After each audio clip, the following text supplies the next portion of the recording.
हेडलाईन्सचे प्रायोजक आहे NBC bearings, लांब पळण्यासाठी। 3 दिवसात बिनशर्त माफी मागा, अन्यथा कायदेशीर कारवाई करणार। मुख्यमंत्री शिंदेंकडून संजय राऊतांना कायदेशीर नोटीस। निवडणुकीमध्ये पैसे वाटपासह सामनातून शिंदेंबाबत अनेक दावे। 50 को के एकदम ओके, इसे कहते हैं उल्टा चोर कोतवाल को डाटी। मुख्यमंत्री शिंदेंनी नोटीस पाठवल्यानंतर संजय राऊतांचं ट्विट।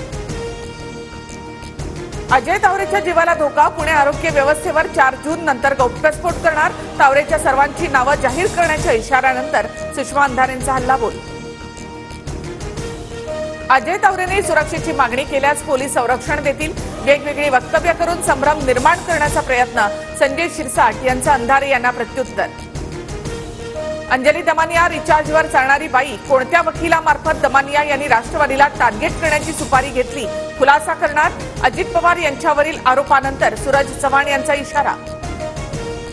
सूरज चव्हाणांच्या वक्तव्यानं संताप आला। चव्हाणांनी 24 तासात माफी मागावी।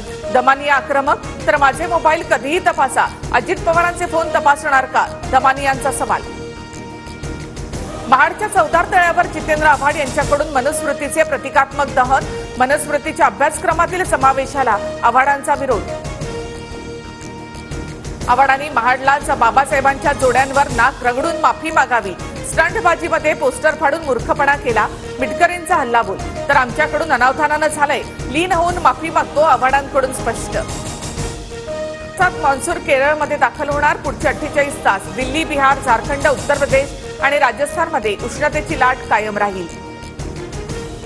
भारत फ्रान्सकडून 26 राफेल विमानं खरेदी करणार। 50,000 कोटींच्या कराराबाबत चर्चेसाठी फ्रान्स सरकार आणि डिसॉल्ट कंपनीचे अधिकारी उद्या भारतामध्ये येणार। हेडलाईन्सचे प्रायोजक आहे एनबीसी बेरिंग्स, लांब पळण्यासाठी।